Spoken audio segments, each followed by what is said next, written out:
The Christmas dinner table had been arranged with mathematical precision by my mother, who believed proper place settings could somehow elevate our family's social standing. Sarah commanded the seat of honor to Dad's right, wearing a charcoal Armani blazer that probably cost more than my monthly warehouse salary.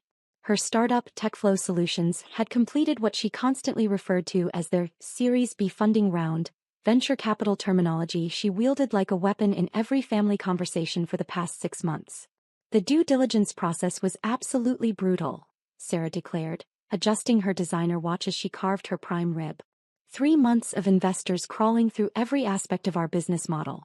Financial projections, technology architecture, competitive analysis, management team credentials. Most startups crack under that kind of scrutiny. Cousin Marcus leaned forward with obvious admiration. But TechFlow survived the process? More than survived, Sarah smiled triumphantly. The lead investor called our AI integration platform revolutionary. They said they'd never seen market penetration analytics like ours in the enterprise software space. Uncle Robert raised his wine glass with ceremonial gravity. To Sarah, the first legitimate entrepreneur this family has ever produced. The crystal clinked enthusiastically around the table. Everyone participated in the toast except me. I remained seated at the far corner, still wearing my warehouse uniform because I'd driven straight from my evening shift. The polyester shirt with Dave embroidered above the breast pocket felt particularly shabby under the dining room's elaborate chandelier. Dave should be taking notes, Dad announced with paternal condescension.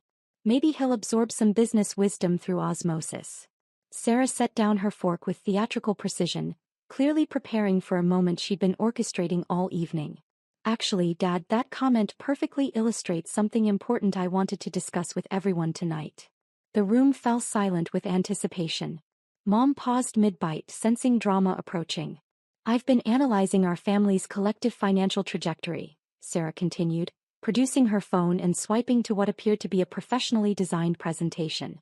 I believe we need to implement a more strategic approach to family decision-making going forward. She held up her phone, displaying a polished slide titled Family Wealth Assessment Matrix Q4 Analysis. As successful individuals, we have a responsibility to optimize our collaborative potential. That means focusing our strategic discussions on members who can contribute meaningfully to our shared economic advancement. Uncle Robert nodded approvingly. Smart thinking. Time is money in business. Sarah swiped to the next slide, which featured a bar graph ranking each family member by what she called annual economic impact contribution. The visualization looked professionally rendered, complete with gradient colors and statistical projections. Let me walk everyone through the data, Sarah announced, producing a laser pointer from her blazer pocket. Uncle Robert's construction empire generates approximately $2.3 million in annual revenue, with profit margins consistently exceeding industry standards. The red dot illuminated Robert's name at the top of the chart. He straightened in his chair with visible pride. Dad's accounting practice maintains a client portfolio worth $1.8 million annually, with exceptional retention rates and expansion potential in the corporate tax preparation sector. Dad beamed as the laser highlighted his position on the graph. Mom's real estate investment portfolio produces $900,000 in passive income yearly, with appreciating asset values in 3 key metropolitan markets. Mom actually blushed at the recognition. Sarah, you've really done your homework.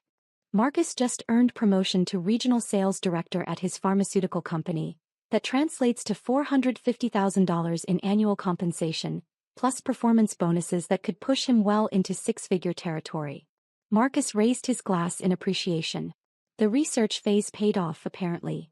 Sarah continued through the family roster, assigning specific dollar values to everyone's professional achievements and investment portfolios. Each person received detailed analysis of their economic contributions, complete with growth projections and strategic recommendations.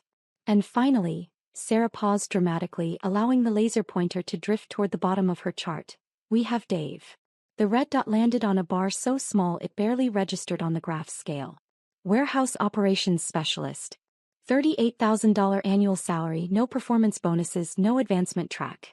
0 investment portfolio, no real estate holdings, no business ventures, no strategic partnerships. Essentially no measurable contribution to collective family wealth generation. The silence stretched uncomfortably.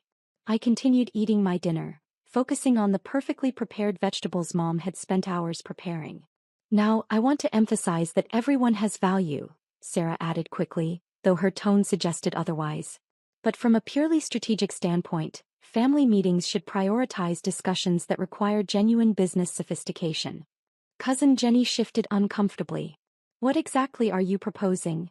Sarah clicked to her final slide. Optimized family governance structure implementation timeline. Starting next quarter, our strategic planning sessions will be limited to contributing members only. People who understand market dynamics, investment strategies, profit optimization, scaling methodologies. People who speak fluent business. She gestured around the table with her laser pointer. Everyone here except Dave operates in high-level professional environments. You understand equity structures, valuation models, competitive positioning, stakeholder management. Uncle Robert nodded thoughtfully. It makes sense. Strategic discussions require strategic minds. Exactly, Sarah continued. Dave works an hourly position in a warehouse. He punches a time clock, follows assembly procedures, takes lunch breaks when a bell rings. That's fine for what it is, but it doesn't translate to understanding venture capital dynamics or market penetration strategies. She looked directly at me for the first time all evening, her expression mixing pity with determination. No offense, Dave, but when we're discussing portfolio diversification or acquisition targets or IPO timing, those conversations would be completely over your head. You'd be sitting there confused while everyone else engages in sophisticated business dialogue. That makes sense, I replied calmly, returning my attention to my plate. See. Sarah smiled with obvious satisfaction. Dave understands his limitations. He's not interested in pretending he belongs in discussions about things he doesn't comprehend. Dad cleared his throat approvingly. So how would this work practically? Sarah clicked back to her implementation timeline. Regular family gatherings continue as normal, birthdays, holidays, casual dinners. Everyone participates in social events. But strategic business meetings, investment discussions, wealth management planning sessions, those become contributor exclusive. When would these meetings happen? Mom asked. I was thinking monthly, rotating between our offices and homes. Next week, for instance, I could host everyone at TechFlow's headquarters downtown. Show you our development labs, introduce you to our advisory board, demonstrate our proprietary algorithms. Marcus looked intrigued. What kind of topics would we cover? Everything from family investment pooling to collaborative business ventures. Uncle Robert might have construction projects that need financing. Dad could help with corporate tax strategies for everyone's businesses. Mom knows commercial real estate better than anyone. She warmed to her theme, clearly having planned this presentation extensively. We could establish a family investment fund, coordinate our purchasing power for better rates on everything from insurance to legal services. Maybe even explore joint ventures, technology solutions for Robert's construction sites, accounting software integration for Dad's practice. What about profit sharing? Robert asked practically. Based on contribution levels, naturally. The people bringing real capital and expertise to the table would see proportional returns on collaborative investments. Jenny glanced at me apologetically. And Dave would just not participate? Sarah shrugged with practiced nonchalance. Dave benefits indirectly from family wealth optimization, obviously. Rising tides lift all boats. But direct participation in strategic decisions requires actual business acumen. She turned back to me with what she probably thought was kindness. Dave, you're welcome to observe sometimes if you're interested. Think of it as informal business education. You might learn something useful for your own career development. I appreciate the offer, I said quietly. Perfect, Sarah declared, clearly pleased with how smoothly her presentation was being received. I'll send calendar invites to everyone who qualified for the contributor track. First meeting is scheduled for next Tuesday at 10 a.m. As she began packing up her presentation materials, Sarah launched into detailed descriptions of TechFlow's recent achievements. The $40 million in Series B funding had exceeded all expectations, apparently. 3 Fortune 500 companies were piloting their enterprise solutions. Their artificial intelligence algorithms were generating unprecedented customer engagement metrics. The scalability potential is extraordinary, Sarah explained, warming to her favorite subject. We're projecting 400% revenue growth in Q1 alone, with expansion into Austin and Seattle markets by summer. How do you manage cash flow with that kind of rapid scaling? Dad inquired, genuinely curious. That's the beauty of having serious institutional investors, Sarah replied confidently. When you've got $40 million in committed capital, cash flow management becomes much more straightforward. We're running about $2.8 million monthly burn rate, but that's completely expected during our growth phase. She pulled up what appeared to be financial projections on her phone, displaying impressive charts and graphs to anyone close enough to see. The investors conducted exhaustive due diligence before committing this level of funding. Background checks, technology audits, market analysis, competitive landscape assessment. When Pinnacle Venture Capital writes a check this size, they've done their homework. Mom looked genuinely amazed. $40 million. I still can't quite believe it. The negotiation process was intense, Sarah admitted modestly. Pinnacle's partners are notoriously selective.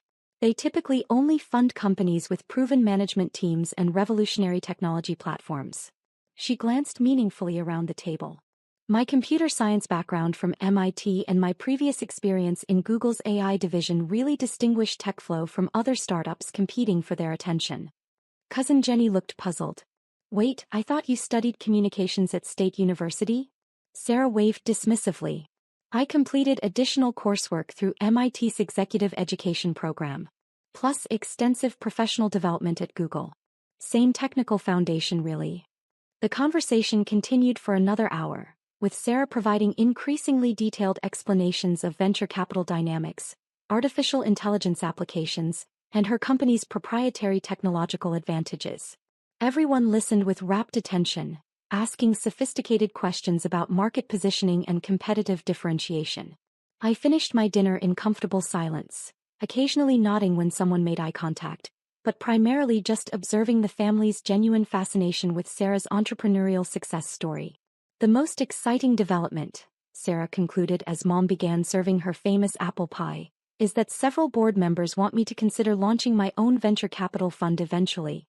Give back to the entrepreneur community, mentor the next generation of innovative startups. Your own venture fund? Dad looked impressed. What kind of capital commitment would something like that require?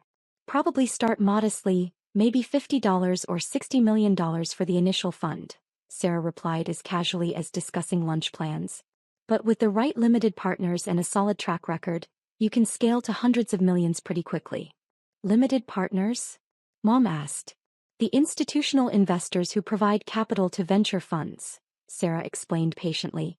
Pension funds, university endowments, family offices, sovereign wealth funds. That's where the real money originates. As family members began gathering their coats and preparing to leave, Sarah made a point of distributing business cards for TechFlow Solutions. The cards featured embossed lettering and what appeared to be a holographic company logo. I'll have my executive assistant send formal invitations for next week's meeting, she announced, carefully avoiding eye contact with me. Contributors only, of course. After everyone departed, I helped Mom load the dishwasher and wrap leftover food. She couldn't stop talking about Sarah's incredible achievements and wondering aloud how one daughter could be so naturally brilliant with technology and business, while her son was content with such a simple life. I drove home to my modest one-bedroom apartment, took a long shower and settled into my home office chair. The evening had unfolded exactly as I'd anticipated. Sarah had been building toward this formal exclusion for months, gradually establishing herself as the family's resident business expert while positioning me as the well-meaning but financially naive younger brother. My phone buzzed with a text message from Sarah. Thanks for being so understanding tonight. I know the contributor thing might seem harsh, but it's really about maximizing everyone's potential. Most people in your position would probably feel jealous or resentful. Shows real emotional maturity on your part. Smiling face with smiling eyes. I typed back simply, congratulations on everything you've accomplished. Then I opened my encrypted laptop and composed a secure email to my longtime attorney, Michael Chin, who had been managing my private business affairs for the past 8 years. Michael, please execute immediate termination of funding agreement TF 2024. Per section 15.3 of the dissolution clause. Effective tomorrow morning at market open, discontinue all capital transfers to TechFlow Solutions. Implement standard 48-hour wind-down protocol as outlined in our previous discussions. All documentation should reference the predetermined termination triggers we established. I copied my portfolio manager at Meridian Capital Management. Patricia, execute termination order for TechFlow Solutions funding effective 9 a.m. Eastern tomorrow. Reference Michael Chin at Chin and Associates for complete legal documentation. All $40 million in committed capital should be withdrawn immediately per our original agreement structure. Please confirm execution by end of business day. The messages showed as delivered at 11:52 p.m. I poured myself a glass of water and reviewed some quarterly reports from my other investments. Tomorrow was going to be an interesting day for Sarah's business empire. At exactly 7:30 a.m. my phone started ringing. Sarah's name appeared on the caller ID. I let it roll to voicemail. The second call came at 7:47. Then 8:15. By 9:45 a.m., I had 14 missed calls and 23 increasingly frantic text messages. The first voicemail was confused but controlled. Dave, something really weird is happening with our investors. They're saying there's some kind of problem with our funding agreement. I'm sure it's just a misunderstanding, but could you call me back when you get this? The second voicemail, recorded 20 minutes later, was noticeably more agitated. Dave, I really need you to call me back immediately. The lawyers are saying our primary investor triggered some kind of termination clause. This doesn't make any sense. We had ironclad contracts with guaranteed funding for 18 months. By the third voicemail, Sarah was clearly panicking. Dave, please call me back right now. Something terrible is happening. The bank froze all our corporate accounts. They're saying the investor withdrew authorization for all future transfers. We have payroll processing today and I don't understand what's going on. The text messages showed a clear progression from professional confusion to personal desperation. Dave, call me, this is urgent business emergency. Something's seriously wrong with our funding situation. The lawyers won't explain what's happening with the contracts. Dave, please call me back, I'm really scared. I think someone's deliberately trying to destroy TechFlow. The entire staff is asking questions I can't answer. Dave, I know we haven't been close lately, but I really need family right now. This is the worst day of my entire life. At 10:20 a.m. Mom called. Dave, honey, Sarah phoned me crying hysterically. Something devastating happened overnight with her company. The investors pulled out completely with no warning. Do you know anything about business law? Maybe there's some way you could help her figure out what went wrong. I don't really understand that kind of sophisticated financial stuff, I replied honestly. She worked so incredibly hard building that company.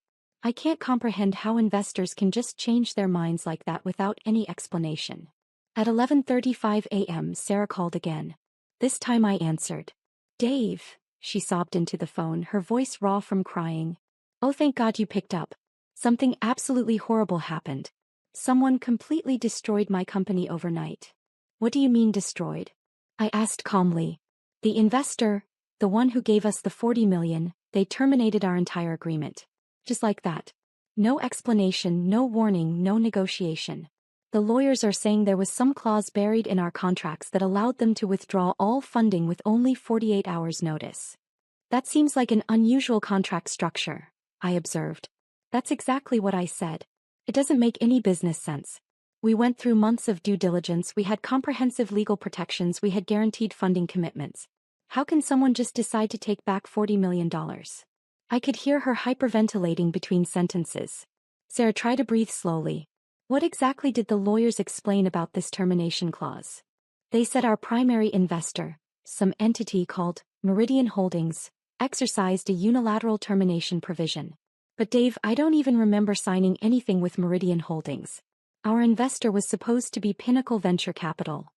Maybe Pinnacle works through subsidiary companies? I suggested. That's what I thought initially, but when I called Pinnacle directly, they told me they've never heard of TechFlow Solutions. They have zero records of any investment discussions, no documentation, no contact history. Nothing. Sarah paused and I could hear papers rustling in the background. Dave, I'm starting to think someone was impersonating legitimate investors this entire time. I think someone created fake companies and fake contracts and gave us fake money, then took it all back just to watch us collapse. Why would anyone go through such elaborate deception? I have no idea, she wailed. Maybe industrial espionage? Maybe a competitor wanted to steal our technology? Maybe someone with a personal vendetta against me? The lawyers are saying it might constitute fraud, but they can't trace the ownership structure of Meridian Holdings. At 1:45 p.m. Uncle Robert called. Dave, your sister called me about some kind of business disaster. Apparently her investors pulled out overnight. She's asking if I know any lawyers who specialize in investment fraud. Do you have any idea what might have happened? Not really, I said. Sarah knows much more about business than I do. This whole situation sounds extremely suspicious. Legitimate venture capital firms don't just evaporate $40 million without proper legal procedures. At 2:30 p.m., my attorney Michael called to confirm completion of the termination process. Everything executed exactly as planned, he reported professionally. TechFlow's corporate accounts have been frozen, all funding agreements officially terminated, all future capital commitments voided. Ms. Sarah Martinez received proper legal notification through established channels. Any complications with the dissolution? None whatsoever. The contracts you instructed me to draft 18 months ago were completely airtight. She signed every document, including the 48-hour termination clause requiring no cause or justification. Everything was perfectly legal and precisely documented. What about the Meridian Holdings entity? Dissolved according to plan.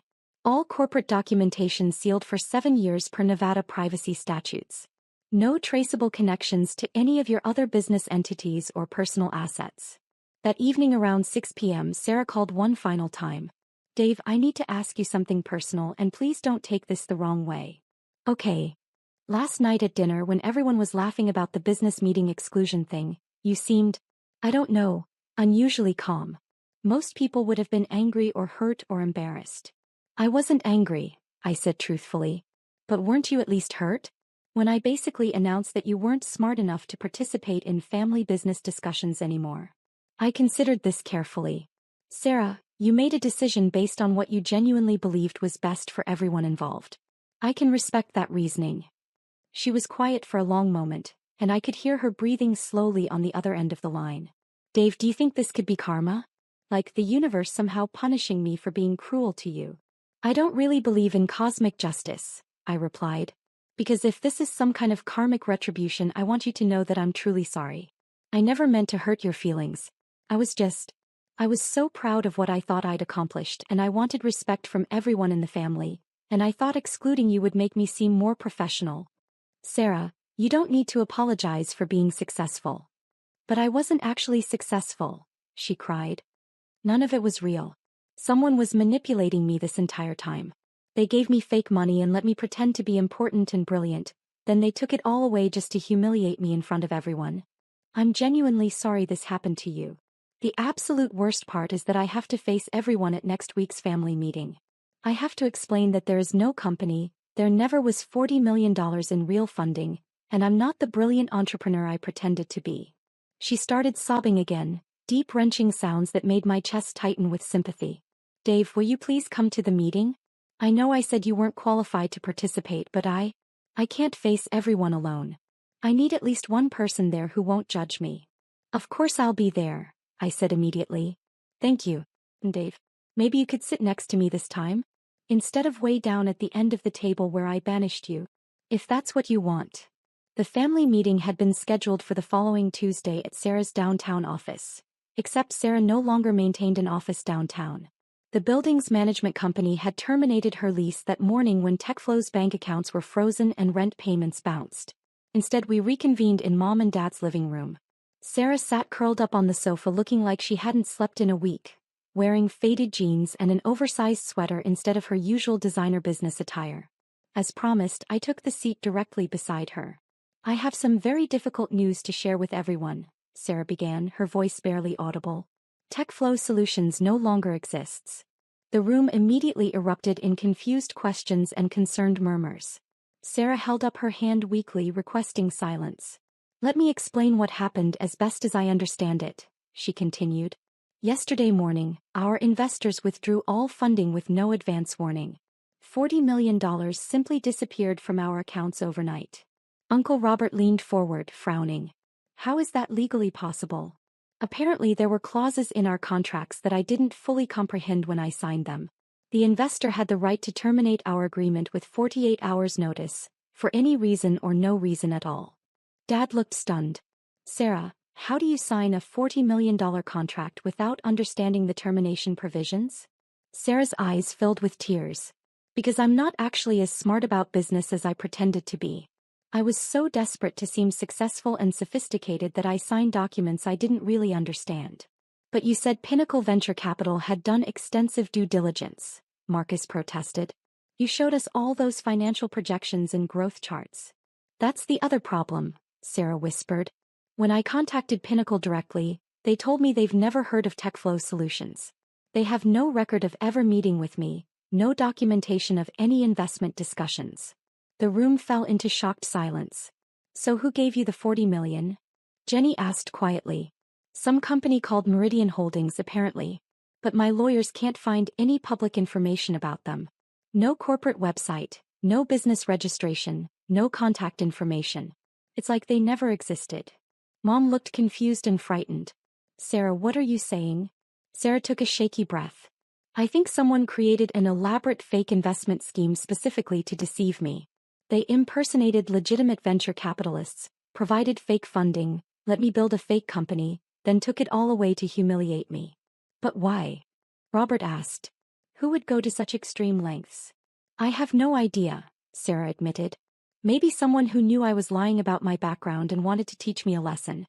Maybe a competitor who wanted to steal our technology ideas. Maybe just someone who thought it would be entertaining to watch me fail spectacularly. She looked around the room at her family's shocked faces. The truth is, I was never qualified to run a tech company. I lied about my education, exaggerated my work experience, and pretended to understand things that were completely beyond my abilities. What do you mean, lied about your education? Dad demanded. Sarah's voice dropped to barely above a whisper. I never took any courses at MIT. I have a communications degree from State University and I worked in Google's campus cafeteria, not their AI division. I fabricated most of my resume because I thought it would help me attract investors. The silence stretched painfully. I could feel Sarah trembling beside me on the couch. So what happens now? Mom asked gently. I need to find a real job, Sarah said. And figure out how to pay back everyone I borrowed money from while I thought I was rich. And somehow rebuild my life from nothing. She turned to look at me with red, swollen eyes. Dave, I owe you a massive apology. Everything I said last night about you not being smart enough for business discussions was projection. I was the one who didn't understand anything. You were the only person who never seemed impressed by my fake success story. When did I seem unimpressed? I asked, genuinely confused. You never asked questions about the company like everyone else did. You never wanted to visit our offices or meet our investors. Even when everyone was praising my achievements, you just listened politely without getting excited. She wiped her eyes with a tissue Mom handed her. I think part of me knew you could see through the whole charade and that scared me. So I excluded you from the business meetings because I was afraid you might ask questions I couldn't answer. I thought you were doing well, I said honestly. I was happy for your success. No, you weren't. You were just too kind to embarrass me by pointing out the obvious problems with my story. You knew something was wrong, but you never said anything because you didn't want to hurt my feelings. She addressed the entire room through her tears. I want everyone to understand that Dave tried to be supportive even while I was treating him horribly. He congratulated me on achievements that he probably knew were fake. He never tried to undermine my confidence or make me feel stupid, even when I was making a complete fool of myself. Sarah, I said gently, you're being too hard on yourself. No, I'm not. I spent 6 months bragging about money that wasn't mine, expertise I didn't possess, and accomplishments that were completely fictional. The entire time I was treating my own brother like he was too stupid to understand business, when actually I was the one who understood nothing. She straightened up slightly on the couch, addressing everyone with as much dignity as she could manage. Starting immediately, there are no more contributor requirements for family meetings. Everyone participates equally regardless of income or education or job title. Family meetings are for family, period. Uncle Robert cleared his throat uncomfortably. Sarah, we all make mistakes. This doesn't change how we feel about you as a person. It should change how you feel about me, Sarah replied. Because the person you've been admiring for 6 months doesn't actually exist. I'm not a successful entrepreneur. I'm not brilliant with technology. I don't understand venture capital or artificial intelligence or any of the sophisticated business concepts I pretended to master. She looked directly at each family member in turn. I'm just someone who got completely in over her head and was too proud and scared to admit it or ask for help. The meeting concluded with family members offering various forms of support and encouragement. Several people mentioned job opportunities they might be able to help arrange. Mom insisted that Sarah move back home temporarily to save money while she rebuilt her life. After everyone else had left, Sarah asked if she could walk me to my car. Dave, can I ask you something really personal? Sure. How do you manage to stay so calm and patient when people treat you badly? Even when I was being genuinely cruel about the business meeting exclusion, you never got angry or defensive. I thought about her question for a moment. I try not to take things personally. Most of the time, people aren't trying to hurt me specifically, they're just dealing with their own insecurities and problems. Even when I was publicly humiliating you in front of the entire family? You weren't trying to humiliate me. You were trying to establish credibility and respect from people whose opinions matter to you. That's completely understandable. Sarah stopped walking and stared at me. Dave, you're either the most forgiving person who ever lived or you're hiding something significant. What do you mean? I mean, normal people would be furious. They'd want revenge or at least a sincere apology and some groveling. But you're acting like nothing happened. You did apologize, I pointed out. After I lost everything and desperately needed your support. That doesn't count as a real apology. We reached my Honda Civic, which looked exactly like the modest vehicle a warehouse worker should drive. Sarah, the last thing you need right now is to worry about whether you hurt my feelings 6 months ago. Focus your energy on rebuilding your life and career. She hugged me suddenly, fiercely, desperately. I love you, Dave. I'm so sorry I forgot that for a while. I love you too. As I drove home through the quiet suburban streets, I reflected on the evening's events. Sarah would recover from this setback, probably emerging stronger and more authentic than before. The family would process the drama and move forward. And I would continue my routine of working at the warehouse, attending family gatherings, and managing my private investment portfolio through carefully constructed legal entities that no one would ever connect to Dave Martinez, the quiet brother who punches a time clock and keeps his opinions to himself. My phone buzzed with a text from Patricia at Meridian Capital Management. Tech flow termination executed successfully. $40 million returned to your primary investment fund. Shall I begin reviewing new opportunities in the tech startup space? I typed back, not yet. Let's wait a few months before making any major moves. Some lessons are worth $40 million. But teaching them to family requires patience, precision, and perfect timing.